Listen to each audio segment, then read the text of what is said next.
O meu conselho, mais uma vez, é: escolhe a vida, para que você possa viver, você e os teus descendentes.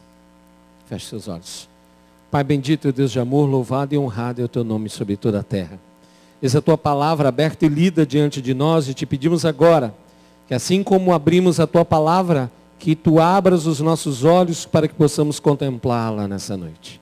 Senhor Deus, que o Senhor possa, usando da tua palavra pela ministração do teu Santo Espírito, falar em nossos corações e nos desafiar, fazer a obra de transformação que precisa ser feita, meu Pai, para que sejamos uma igreja verdadeiramente saudável.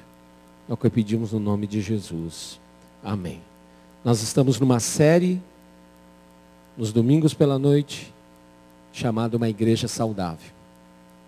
E nessa noite, como igreja saudável, eu quero lhes ministrar sobre refletindo o caráter e a glória de Deus. Para tanto, nós vamos recuar onde tudo começou. No livro de Gênesis. Mas você não precisa abrir sua Bíblia, não. Abra apenas os seus olhos e os seus ouvidos nessa noite, e vai bastar neste momento. Porque em Gênesis, Deus criou as plantas, Deus criou os animais segundo as suas espécies. E desde então, daquele dia que Deus criou, nós poderíamos pegar qualquer uma, mas cada macieira é formada segundo cada outra macieira. Cada zebra é formada segundo cada outra zebra. Mas quanto à raça humana, quanto a nós, o homem não foi formado segundo cada outro homem. Você e eu, nós, o homem foi formado segundo a imagem de Deus. Por isso que você e eu, nós, o homem é o único que reflete a Deus, ou se parece com Ele. Visto que nós somos os únicos criados à imagem de Deus, os humanos, nós devemos ser os únicos que refletem a imagem e a glória de Deus para o restante da criação dele. Esse foi o projeto de Deus. Você que está sentado aqui nessa noite, eu que estou em pé aqui, nós fomos idealizados para ser um reflexo do caráter e do governo de Deus sobre a criação dele. No entanto, o homem decidiu não refletir o governo de Deus.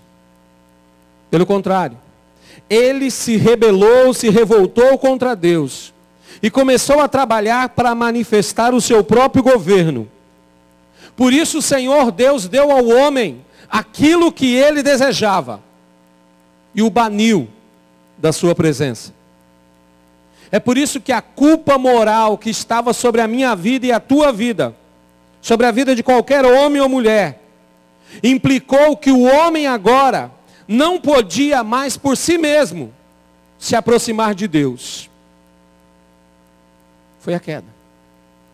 E depois da queda, tanto a imagem como o reflexo dessa imagem, a imagem de Deus no homem, tanto a imagem quanto o reflexo estão distorcidos. E uma falsa imagem, como eu disse hoje pela manhã, uma falsa imagem é refletida por nós, pelo homem. Pois quando nós refletimos algo a respeito de Deus, nós ainda misturamos coisas verdadeiras e coisas falsas. É por isso que Jesus Cristo veio. Jesus Cristo veio e redimiu a imagem de Deus no homem e na mulher. E depois que Ele redimiu, que Ele consertou, Ele, Jesus, uniu homens e mulheres na igreja. E agora a igreja, que somos nós reunidos aqui, a igreja que deve manifestar e refletir o caráter e a glória de Deus, testemunhando em atos e palavras a grande sabedoria de Deus e a sua obra de salvação.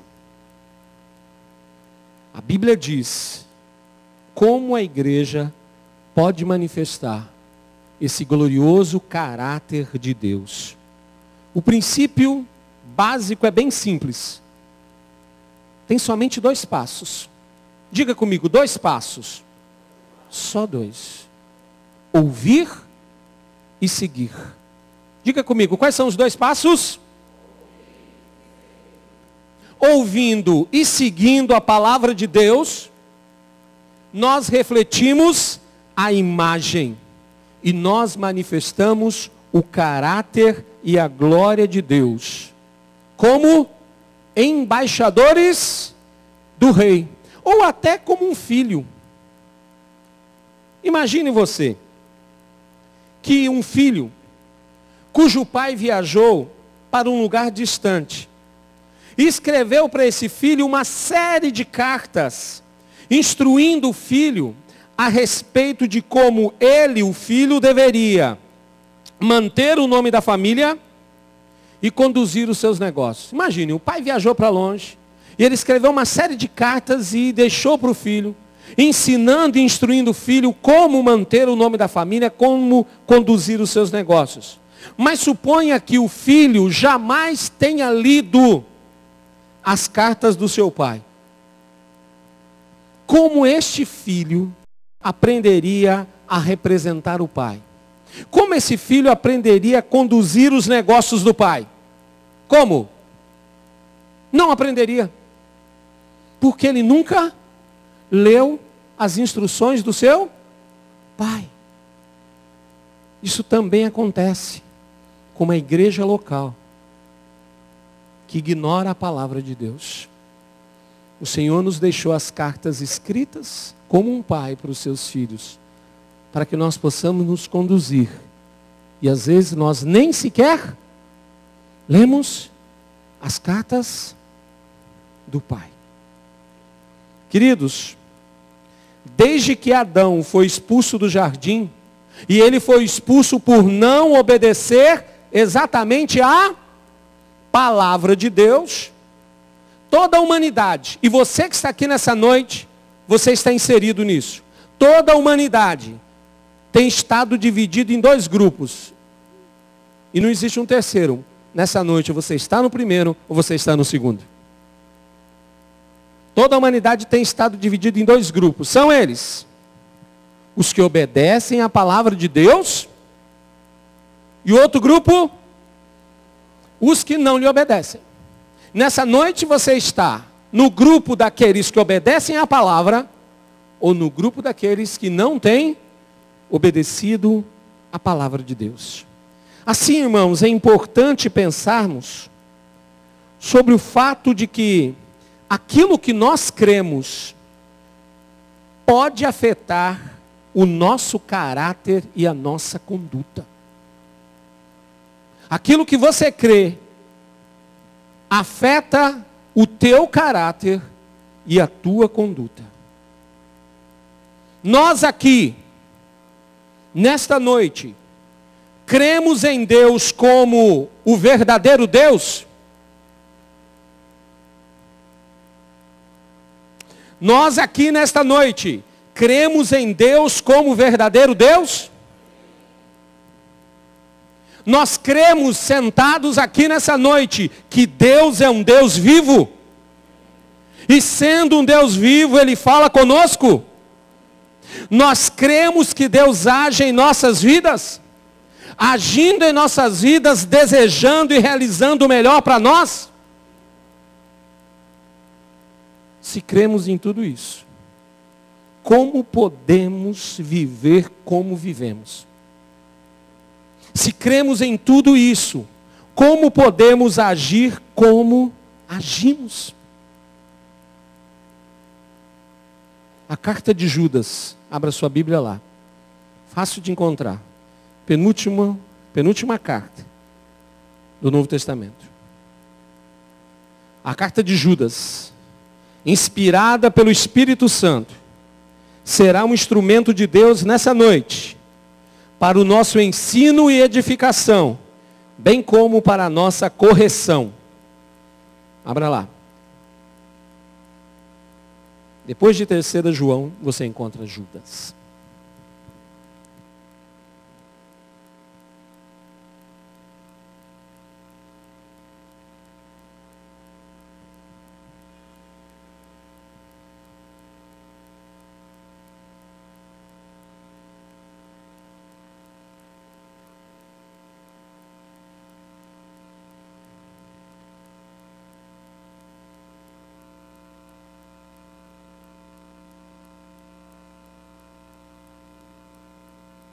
No livro de Judas, nós aprendemos que a crença determina o caráter. Se eu creio em Deus como Deus vivo, santo e verdadeiro, eu devo viver de que maneira? Eu devo viver como servo de Cristo. Judas verso 1. Judas, servo de quem? De Jesus Cristo. Esta é a posição daquela pessoa que está disposta a fazer a vontade do Senhor. Se eu creio em Deus como vivo, santo e verdadeiro, eu devo viver como servo de Jesus Cristo. Essa é a posição daquele que está disposto não somente a fazer a vontade do Senhor, mas aquele que está disposto a viver de acordo com a determinação de Deus. E onde está essa determinação de Deus? No verso 25. Ao único Deus sábio, Salvador nosso, seja o que, irmãos? Glória e majestade, domínio e poder, agora e para todo sempre. Amém. Está disposto a viver de acordo com a determinação de Deus. Porque só assim a glória e o caráter de Deus serão manifestados. Mas Judas tem muitos contrastes. E o primeiro contraste que eu vou lhes apresentar nessa noite está no versículo 16 até o verso 18. Do 16 ao 18. Esse é um contraste entre os servos de Deus e aqueles que são chamados na Bíblia de murmuradores e descontentes. Olha o que os murmuradores e descontentes fazem e olha quem eles obedecem. Eles não são servos de Cristo, porque eles não querem obedecer ao Senhor Jesus, nem à vontade do Senhor. Olha o que diz versos 16 a 18. Estes são murmuradores, queixosos da sua sorte, andando segundo as suas concupiscências, e cuja boca diz coisas muito arrogantes, admirando as pessoas por causa do interesses. Mas vós, amados, lembrai-vos das palavras que foram preditas pelos apóstolos de nosso Senhor Jesus Cristo, os quais vos diziam que nos últimos tempos haveria o quê? Escarnecedores que andariam segundo o quê? Suas ímpias concupiscências. Estes murmuradores é um contraste dos servos de Cristo, porque estes só obedeciam e ainda obedecem às suas próprias paixões, os seus próprios desejos. E isso revela o verdadeiro caráter da pessoa. É isto que revela quem exatamente é a pessoa. Porque esses desejos são chamados pelo Senhor, por Deus, de desejos ímpios. E são ímpios porque não trazem o temor de Deus. Essas pessoas não são servos de Cristo, porque não têm o temor de Deus nos seus corações. Mas o que eu estou dizendo é, se eu creio em Deus como vivo, se eu creio em Deus como santo e verdadeiro, eu devo viver não como esses que são dominados pelos desejos, mas como um servo de Cristo. Mas um servo de Cristo, diz o texto lá do verso 1 ainda de Judas. Judas, servo de Jesus Cristo, irmão de Tiago, aos chamados. E outra versão diz, amados, chamados e amados. Eu não sou apenas servo de Cristo se eu creio em Deus como você. Se você crê em Deus, você não é apenas servo de Cristo. Você é um servo de Cristo chamado e amado. Você é chamado por Deus Pai para um vivo relacionamento com Ele, através do seu Filho Jesus Cristo. É por isso que eu e você, nós aqui, nós somos amados e santificados pelo Senhor. E porque nós temos este relacionamento, nós temos também o Espírito Santo de Deus.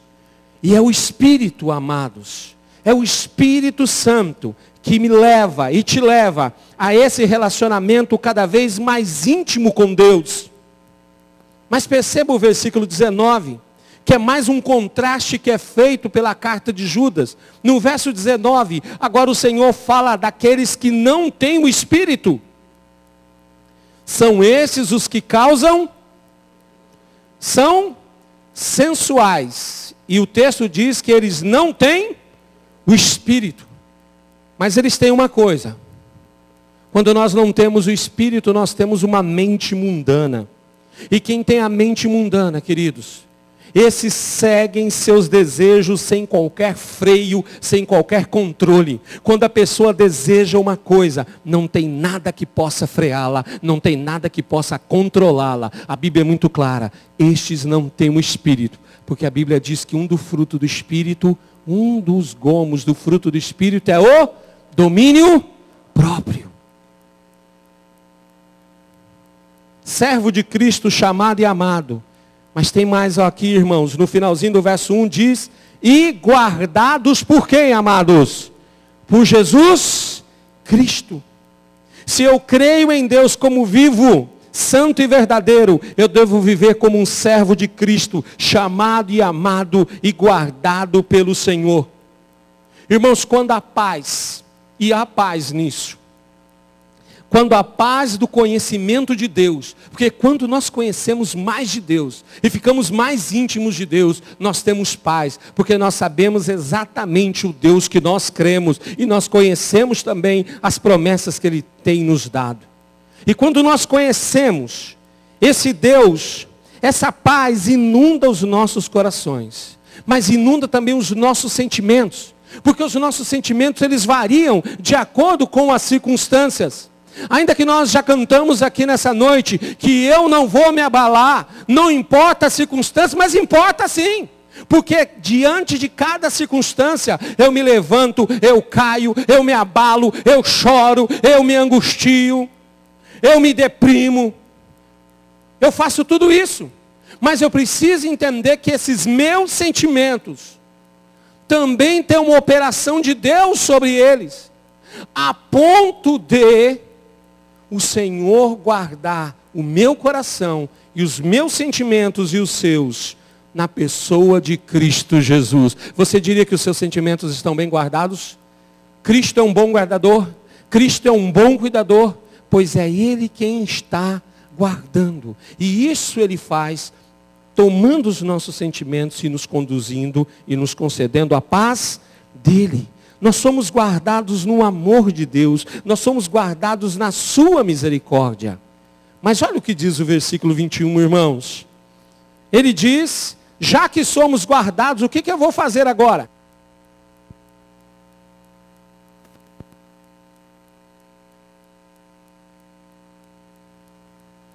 Qual deve ser a minha posição? Porque às vezes nós queremos ouvir aqui de domingo que eu sou guardado pelo Senhor, não para glorificar e para refletir a imagem e a glória do Senhor. Eu quero ouvir aqui que eu sou guardado pelo Senhor, porque amanhã eu quero fazer tudo a que a minha carne tem vontade, e eu quero que Deus me guarde de todo o mal. Amém, aleluia e amém. Senhor, deixa eu me liberar e segura a onda aí. Não deixa nada de mal me acontecer. Irmãos, não é essa a proposta não. O Senhor nos guarda, mas no versículo 21 Ele nos responsabiliza. Olha o versículo 21 que diz aí na tua Bíblia. Conservai-vos a quem? A vós mesmos. Você é guardado, mas você precisa se conservar, meu irmão, no quê? No amor de Deus. Esperando o quê? A misericórdia do nosso Senhor Jesus Cristo para a vida eterna. Volte no verso 2 agora. Por isso que ele diz lá, misericórdia e paz e amor vos sejam multiplicados e serão multiplicados à medida que nós colocarmos na nossa mente que nós somos guardados, mas precisamos nos conservar no Senhor. Eu disse que a crença determina o caráter. É isso que nós aprendemos em Judas. Mas nós aprendemos em Judas também que o caráter determina a conduta e as práticas. É o meu caráter que vai determinar como eu me conduzo. O que é que eu faço da minha vida. Irmão, sinceramente, nós que estamos aqui nessa noite, você crê que nós cremos no mesmo Deus? Diga, sim ou não? Você crê no mesmo Deus? Crê. Se nós cremos no mesmo Deus, nós somos a igreja dele, amém? E como igreja dele, porque cremos num só Deus, nós compartilhamos de 3 coisas, descritas aqui na palavra do Senhor no versículo 3. Vamos descobrir as 3 coisas que nós compartilhamos. Olha o que diz lá. Verso 3 de Judas: amados, procurando eu escrever-vos com toda a diligência acerca da... A primeira coisa que nós compartilhamos, o que é, irmãos? E é uma salvação comum. Por que que é comum? Porque é uma salvação que é para apenas umas pessoas especiais? Não, uma salvação que atinge todas as pessoas. É uma salvação que é conhecida por nós. Uma salvação que foi experimentada por nós. Mas é uma salvação que deve ser vivida por nós a cada dia. Salvação comum significa, meu irmão, minha irmã, que nós temos o mesmo Senhor. Que nós temos a mesma visão da necessidade de salvação. Nós temos a mesma visão da necessidade de um Salvador. E quando nós temos isso, nós estamos compartilhando a salvação em comum. Eu e você sabemos que nós precisávamos de um Salvador. Nós sabíamos que nós tínhamos necessidade de sermos salvos. Mas olha que o contraste volta. A salvação não é comum a todo mundo, não. Tem um contraste aqui com determinadas pessoas do versículo 4. Olha o que diz dessas pessoas. Porque se introduziram alguns. Onde? Onde? Onde eles se introduziram? Na igreja. Se nós buscamos uma igreja saudável, nós temos que ter isso em mente.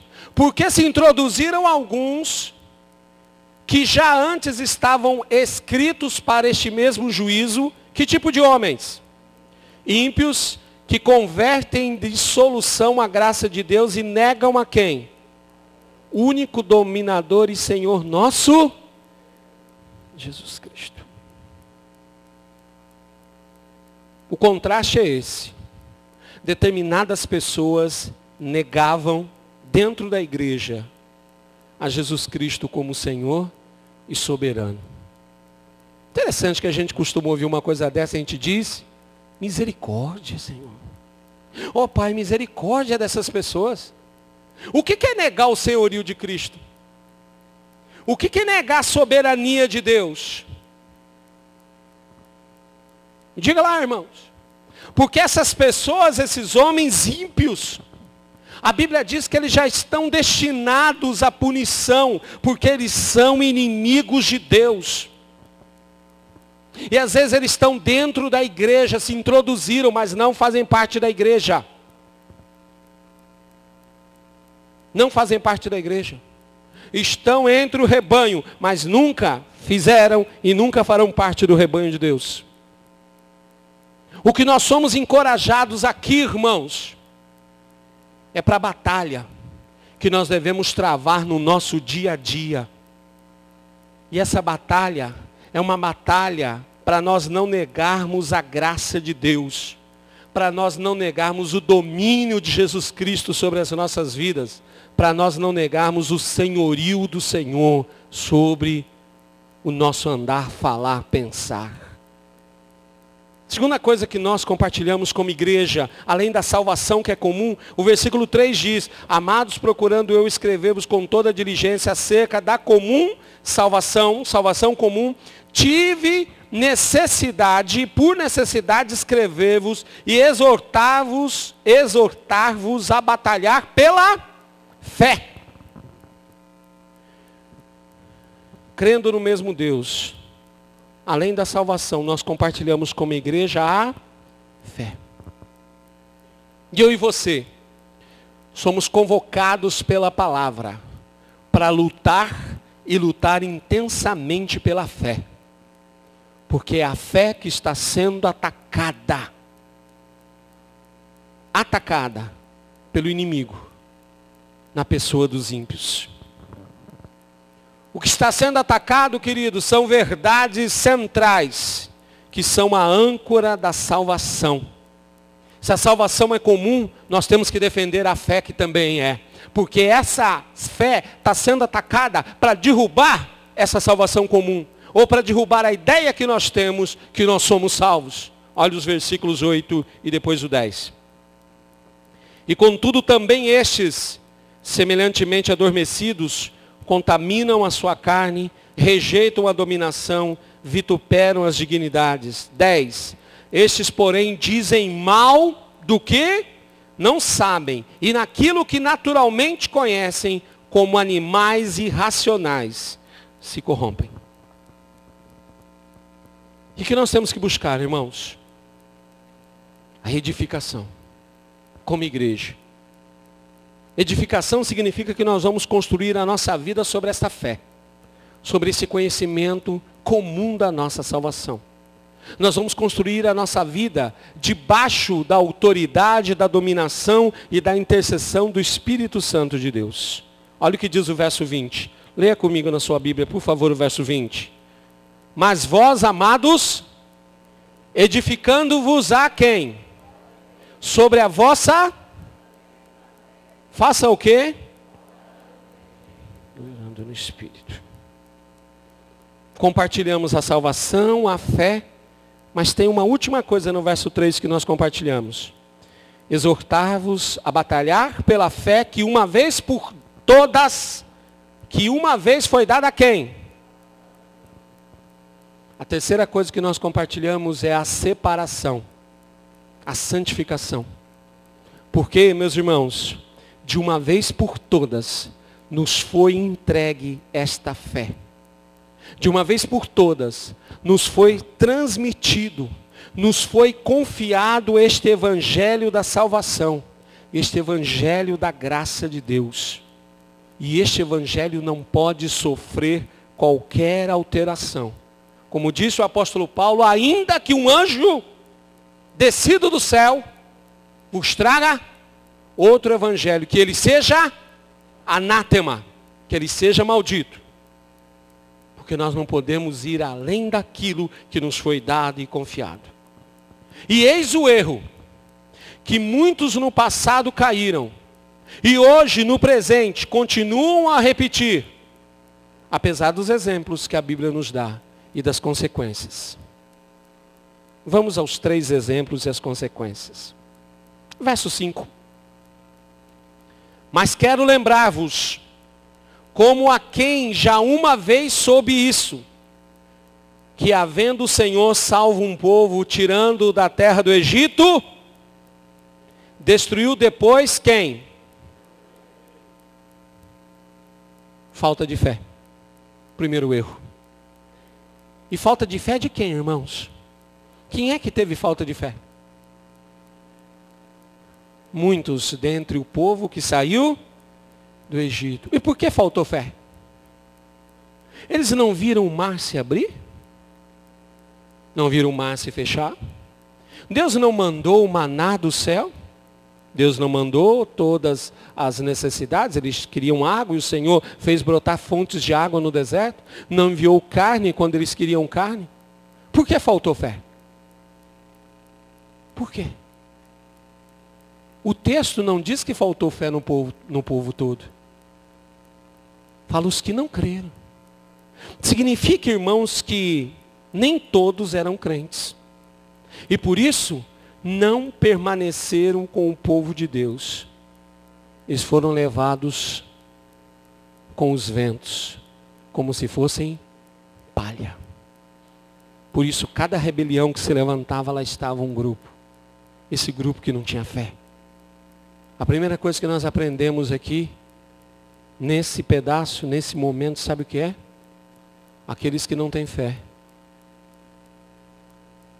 não vão permanecer com o povo de Deus, porque não fazem parte do povo de Deus.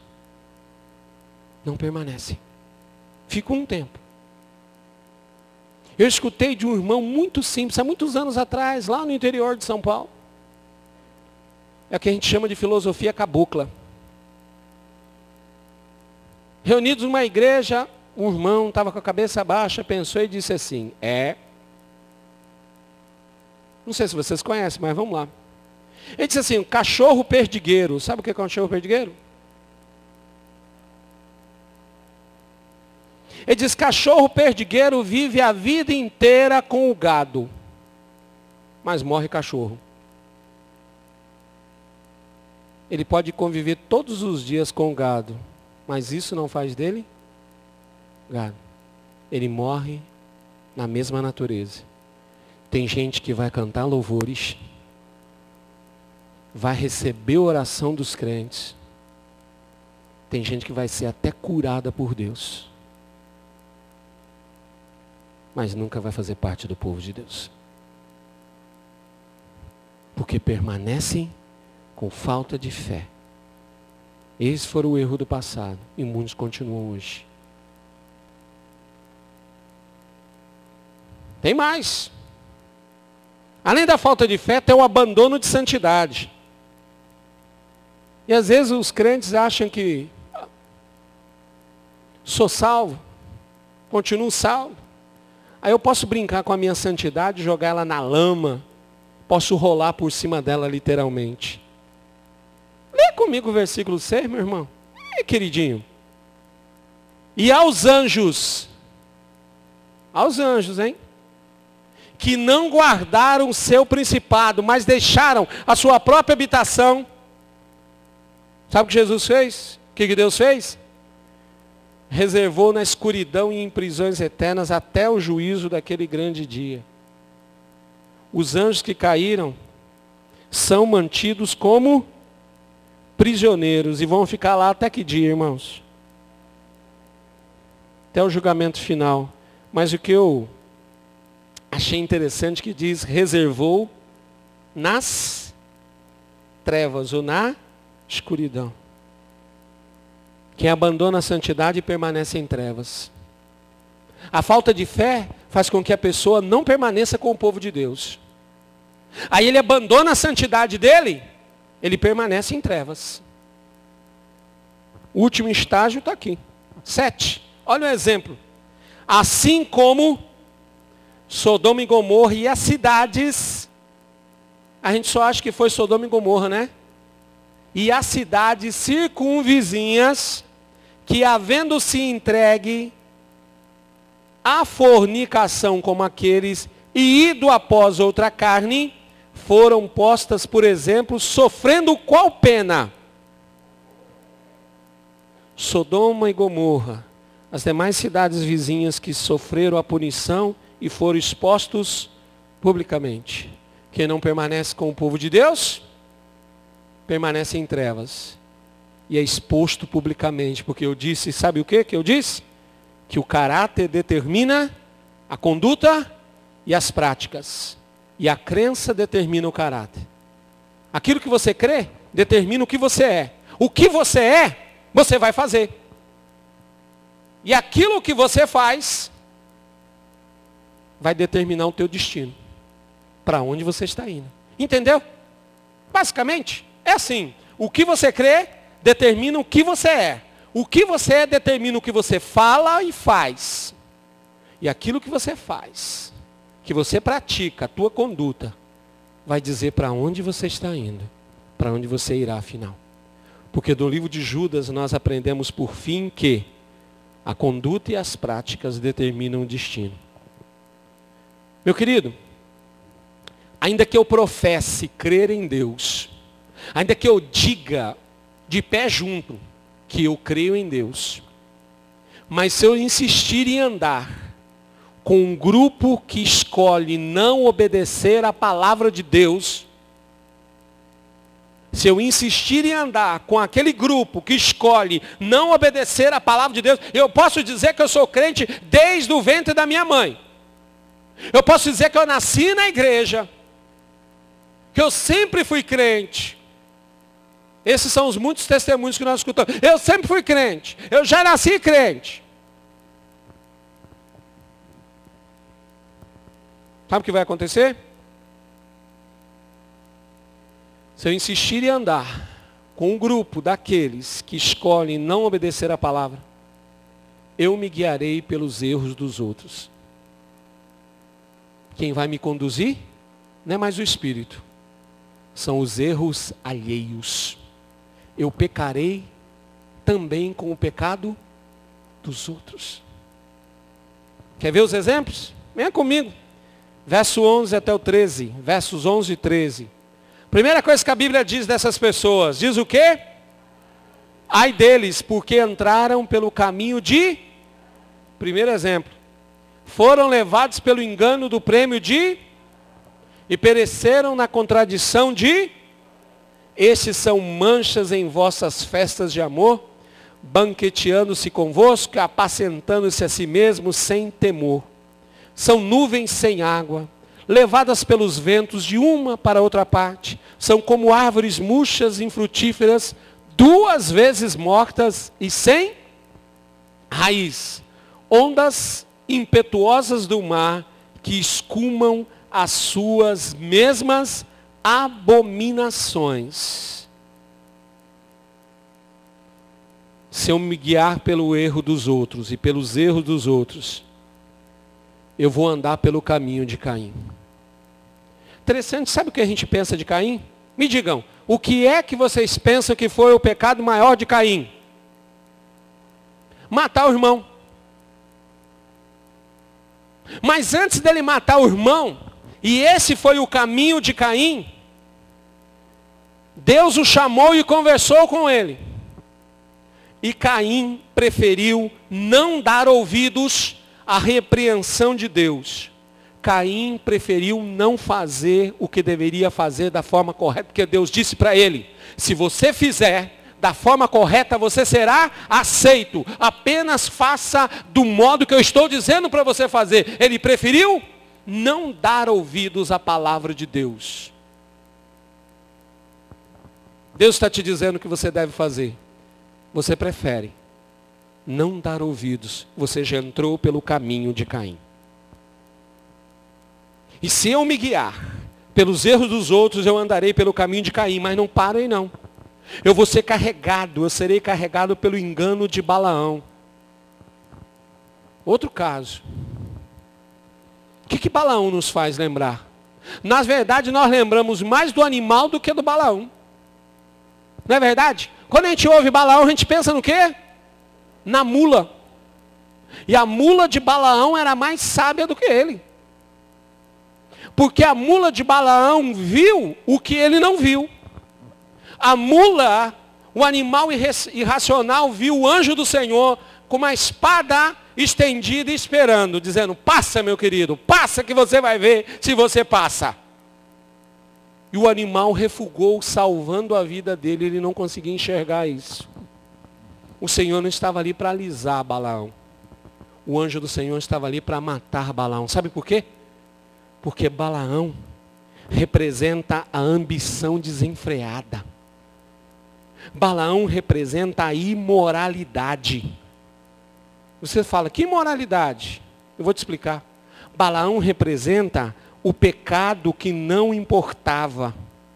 Principalmente quando é para me satisfazer. Balaão, ele tentou amaldiçoar o povo que Deus havia abençoado. Deus colocou a bênção dele sobre aquele povo. Balaão, por dinheiro, quis amaldiçoá-lo. E sabe o que ele fez quando ele não conseguiu? Porque todas as vezes que ele abria a boca, o Senhor colocava a bênção. Aí ele começou a apanhar do rei. E sabe o que ele disse para o rei? Eu vou ensinar como pegar esse povo. Deus não vai deixar eu pronunciar maldição. Faça o seguinte, pegue os seus filhos e filhas e casem com os filhos dele. Se comprometam e comprometam espiritualmente a nação. E foi isso que afundou a nação de Israel na idolatria e no pecado. A estratégia foi de Balaão. E quando eu me guio pelos erros dos outros, sabe o que eu faço? Eu entro no caminho de Caim, eu começo a andar por ele, eu vou ser carregado pelo engano de Balaão, que achava que ia ter lucro, que ele ia se sair bem. E a Bíblia diz, qual foi o final dele? Mas diz mais, eu vou afundar na atitude de Coré. Lembra de Coré? Coré foi aquele que não se importou em falar contra a autoridade que Deus havia constituído. Coré foi aquele que não se importou em ser hostil.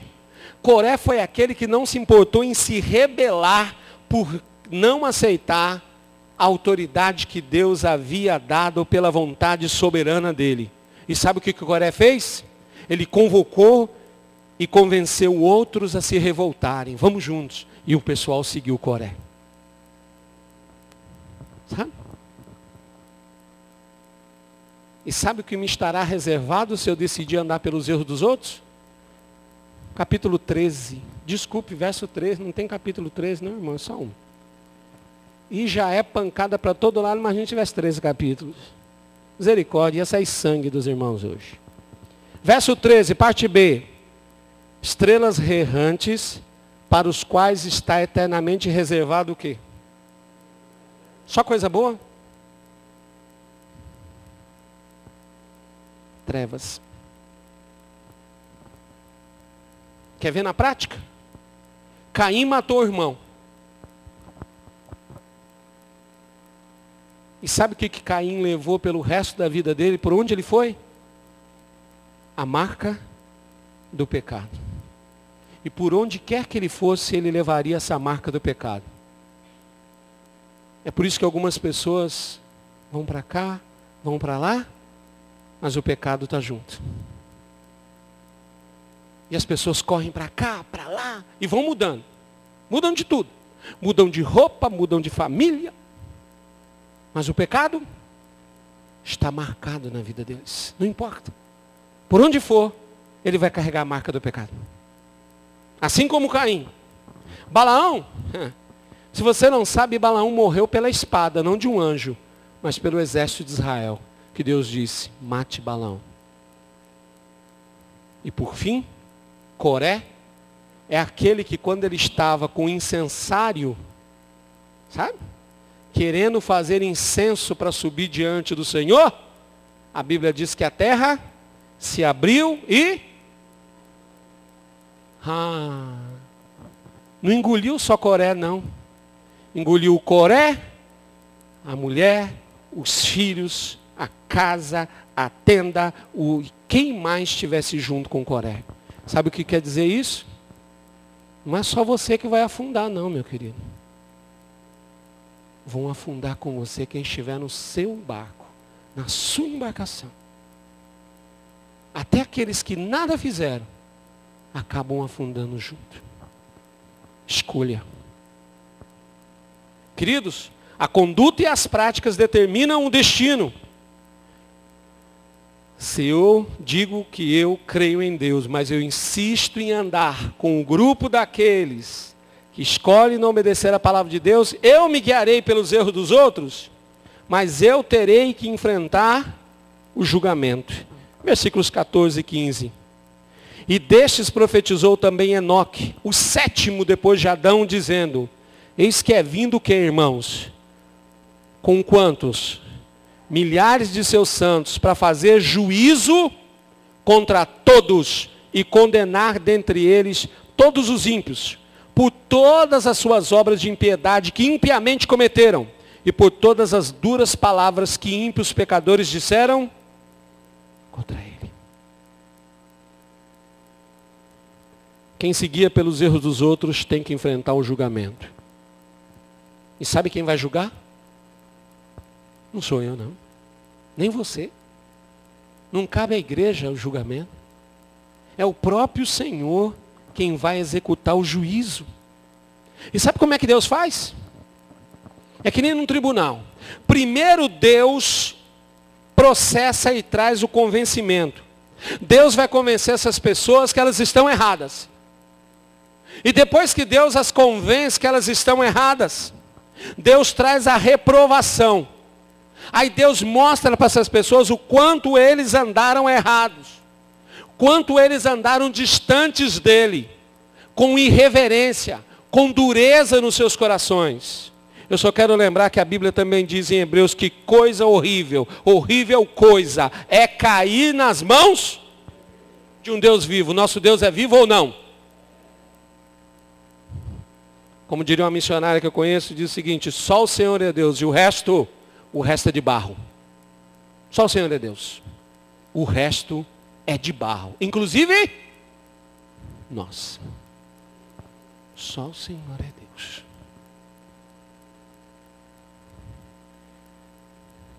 Por fim, irmãos, insista em andar com o grupo daqueles que escolhem não obedecer a palavra. E eu e você não poderemos fazer nada por aqueles que insistem em viver na dúvida. Versículos 22 e 23. E apiedai-vos de alguns, usando de discernimento, e salvai alguns com temor, arrebatando-os do fogo, odiando até a túnica manchada da carne. Eu não vou poder ter piedade de quem vacila. Eu não poderei ter piedade e misericórdia de quem duvida. Eu não poderei anunciar que existe salvação do fogo eterno. Sabe por quê, irmãos? Porque a dúvida dessas pessoas vai ser aumentada pelo meu viver em contaminação. Viva em contaminação. Mostre isso para as pessoas que estão ao seu redor. Depois vá falar para elas que Deus quer salvá-las do fogo eterno. Elas vão olhar para a sua vida em contaminação. E a dúvida vai crescer. Eu não poderei ajudar em nada. Será que você não está vivendo em contaminação, meu amado? Pensa bem. Não tem nada que está contaminando a tua vida. Na sua prática, na sua conduta, naquilo que os seus olhos têm estado sobre. Não tem nada. Não é no público, não. Eu digo lá no particular, dentro do teu quarto. Quando você fecha a porta. Ou quando você fecha a porta da tua casa. Não tem nada que está te contaminando. Não tem nada que envergonhe você, afinal. Porque só existe uma maneira de ser resgatado da contaminação. Meu querido, contaminação é sério. Envolve, enreda a pessoa. Tem pessoas que estão emparedadas. Tem gente que está preso à pornografia e não consegue se livrar dela. Pornografia pega qualquer idade, qualquer sexo. Escraviza. Escraviza. Isso é contaminação. E às vezes nós brincamos com fogo e a Bíblia diz, alguém vai colocar fogo na própria roupa e não vai se queimar? Você acha que é possível isso, querido? Você acha que é possível manipular uma coisa tão perigosa e simplesmente sair ileso? Não, meu irmão. Homens de Deus já caíram e continuam caindo. Pessoas que antes, servos exemplares do Senhor, hoje são exemplo de vergonha. Para chamar nossa atenção. Isso é só um dos fatores, viu? Que causam contaminação. Isso pega. É uma bola de ferro no seu tornozelo. É como vício de jogo. É fácil começar. mas para se livrar dele. Uma das piores coisas que tem na vida. Piores coisas que tem. E difíceis de se livrar. Sabe? Muito difícil. Muito vergonhoso. Creia-me quando eu lhes digo isso. Minha mãe foi viciada em jogo. Eu sei. Minha mãe foi. E eu sei o que isso causou na minha família. Sabe? A negação e o vício. A negação e o vício. E dinheiro, e mais dinheiro, e mais dinheiro. Vivendo na ilusão que um dia ganharia, e aí resgataria tudo aquilo que já foi, que havia sido gasto. Doce ilusão. Doce ilusão. A única coisa que isso fez, serviu de exemplo, é detestar julgo.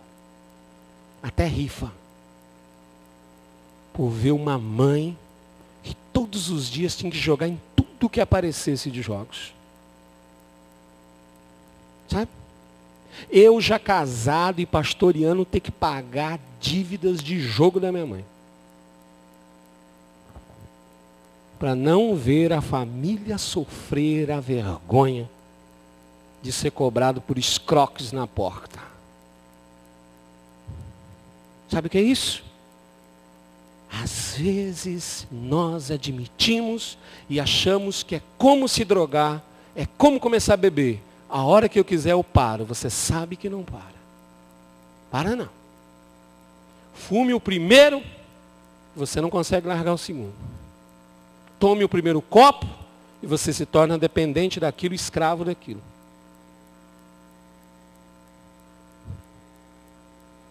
Comecei com a minha mãe 5 dias antes dela morrer. 5 dias. Estava voltando de uma viagem missionária. Eu estava liderando uma equipe, vários países na Europa. Quando eu pisei em São Paulo, liguei para minha mãe, mais uma vez falei com ela. Ela precisava se arrepender. Ela me disse pelo telefone, eu me arrependo dos meus pecados. Eu disse para ela, você se arrepende, marque aí. Daqui 1 mês eu vou lhe batizar e quero escutar o seu testemunho. Falei por telefone. 5 dias depois, minha mãe faleceu. 5 dias. Se ela está com o Senhor? Não sei, meu querido. Eu gostaria muito, mas não sei. E por que eu estou contando tudo isso para você? Porque nessa noite eu quero lhe propor a vida e a morte. Essa noite eu quero falar de bênção e maldição. E quero te aconselhar, escolhe a vida. Como eu aconselhei minha própria mãe. Escolhe a vida. Para que você vive a tua descendência.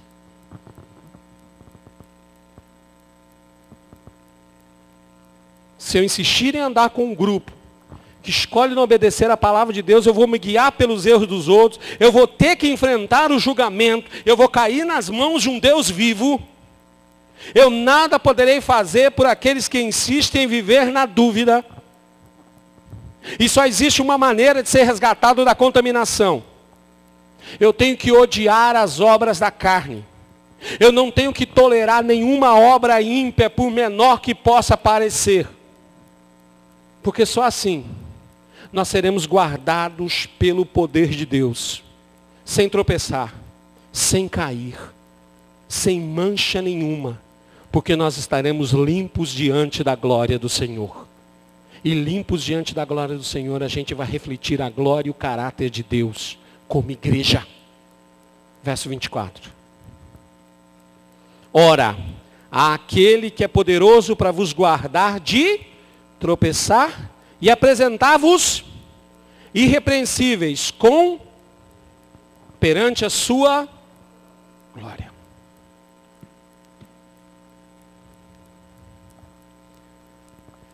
Eu comecei com apelo e vou terminar agora. nessa noite, faça a escolha de qual grupo você quer fazer parte. Do grupo daqueles que obedecem à palavra e do grupo daqueles que não lhe obedecem. Vou repetir Deuteronômio 30, 19.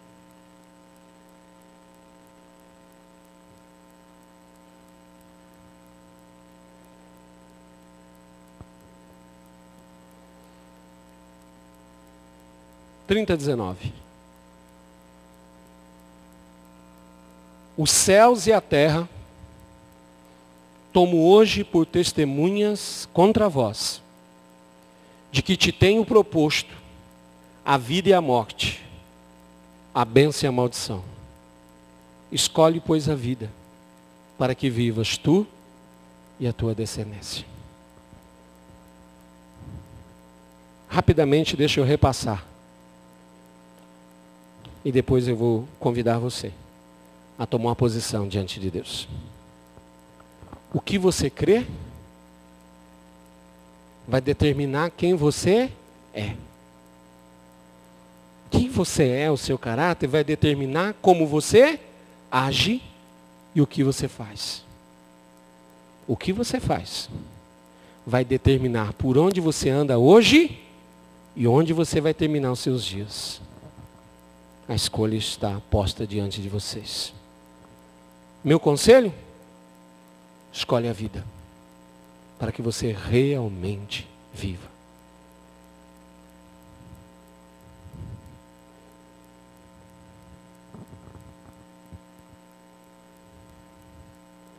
Eu quero ser, Senhor amado, como um vaso nas mãos do oleiro. Se você se encontra nessa noite, meu querido, em qualquer um desse estágio, em qualquer uma dessas situações, se você sabe que está pisando pelo caminho de Caim, ou está se desviando do grupo daqueles que obedecem à palavra, eu quero te chamar nessa noite a restaurar sua vida diante do Senhor. Vamos fazer desse período a nossa oração. Vamos cantar.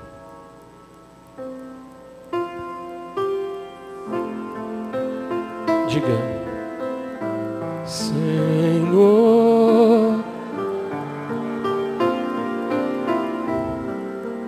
um vaso do oleiro. Tenha coragem de dizer, quebra minha vida.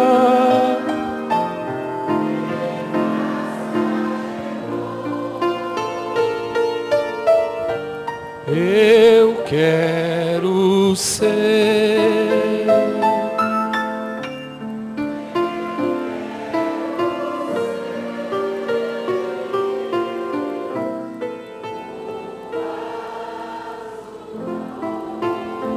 mas não seja como eu quero, como o Senhor quer.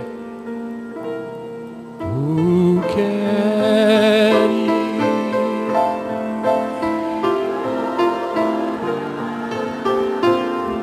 Diga para o Senhor.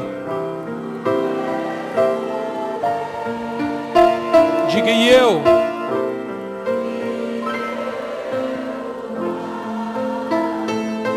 Senhor, quebra minha.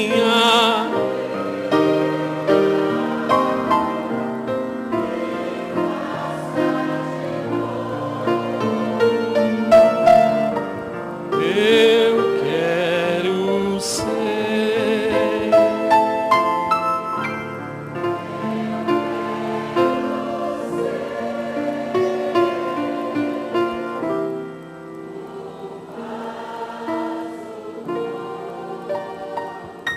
Nessa noite o Senhor marcou um encontro com você, aqui, nesta noite feliz, neste santo lugar. Eu marquei o encontro com Deus. Seu amor é real, sua paz gozarei. Eu marquei um encontro com Deus. Deus marcou um encontro com você, meu querido, por isso você está aqui. Nós vamos cantar. E se o Senhor nessa noite te chamar, porque Ele marcou um encontro com você, venha em nome de Jesus. À noite, neste santo, eu marquei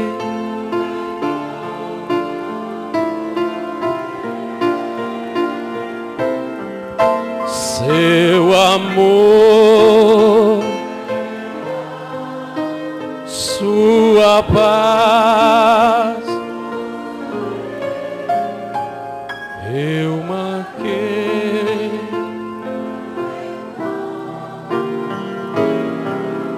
Vamos cantar de novo. Nesta noite, neste santo lugar,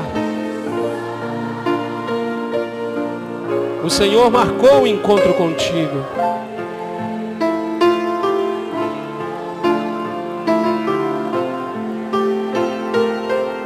O amor dele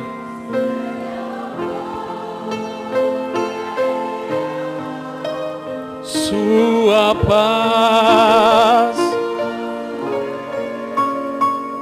eu marquei.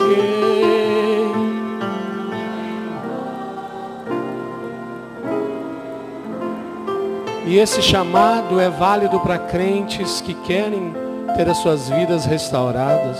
Só o Senhor sabe. Mas você que está sentado aqui nessa noite, ainda não tomou uma posição diante do Senhor.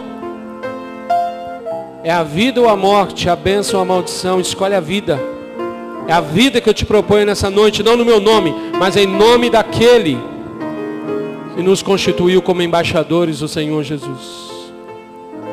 Renova-me, Senhor, mais uma vez, doce chamado do Senhor para a sua vida, para que você seja renovado pelo Senhor nessa noite. Você que está desviado, afastado, venha se reconciliar com o Senhor. Você que precisa mudar a sua vida e nessa noite ter vida, venha. Renova-me.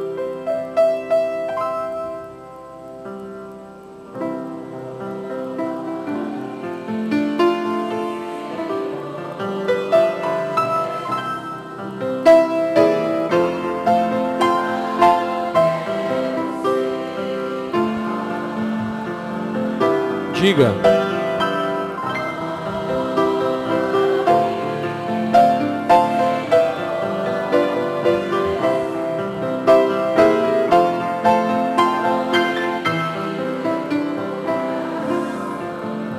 Diga, porque tudo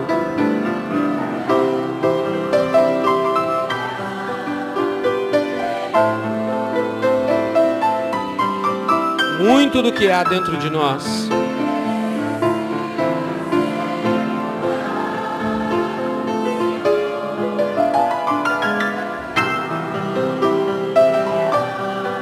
dentro do meu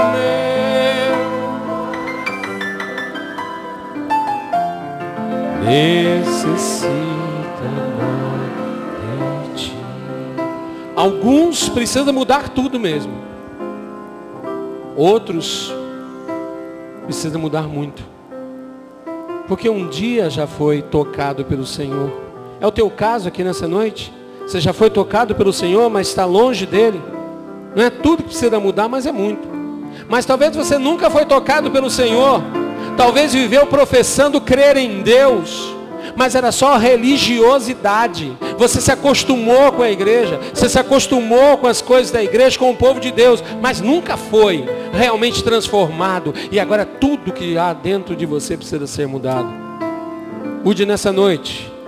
O Senhor está aqui. Deus está aqui. Aleluia. Tão certo?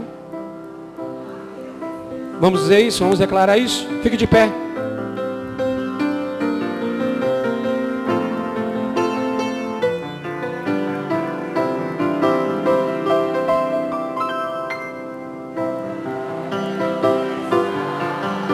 Aqui, aleluia.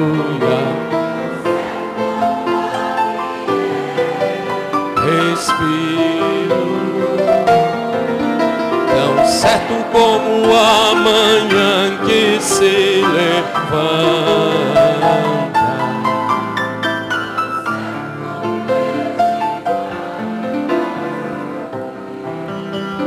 Deus está em mim.